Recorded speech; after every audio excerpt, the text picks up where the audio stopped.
road, gets redistributed.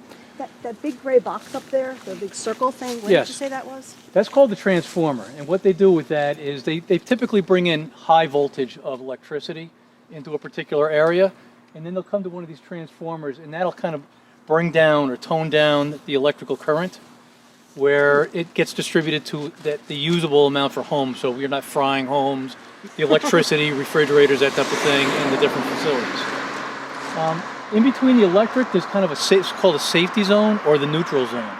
This is where workers, whether they're up in the electrical area or down below in the communication space, can get their buckets up there and safely work around.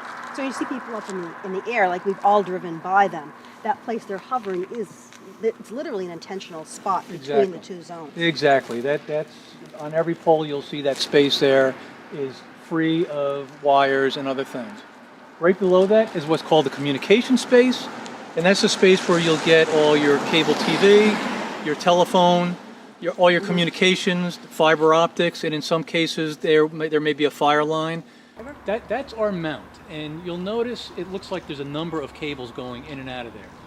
And there's a reason for that. We are only a single cable, but as you pan back and forth, and we picked an interesting utility for you. As you look at back and forth, you see a couple of things that look like snowshoes. Yeah, they right? do. Look at that. And what those are is what's called a slack loop.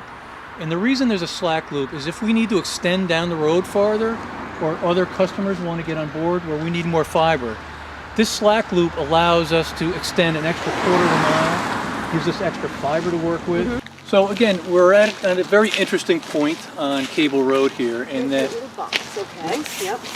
in that we will come to a last telephone pole here where we're going to go underground. So we got a mix of aerial on top of the utility poles, and underground we're going to go through conduit, as we're going to see right up front here. So we went from way up high in the utilities, we kind of came down to this next level, and now we're going to really go down into the building. We're going underground. Whoa! You can see we left the slack loop back there. We came to a single wire here. Yep. We come down the pole, and you can see right at the top of this metal protected piece that we come in here along with what looks like some other utilities, probably cable, probably phone. And we join them in here, and we enter right here into the conduit. So we're really going underground here. This isn't just some ending. This is really... Right. We're probably, at this point here, we're probably going to go down a minimum of 18 inches and probably down to 3 feet, so that you don't get the freeze and the heaves and all that kind of thing. And obviously it's weather protected, so there's a cover here so water's not getting in. And then we go under and we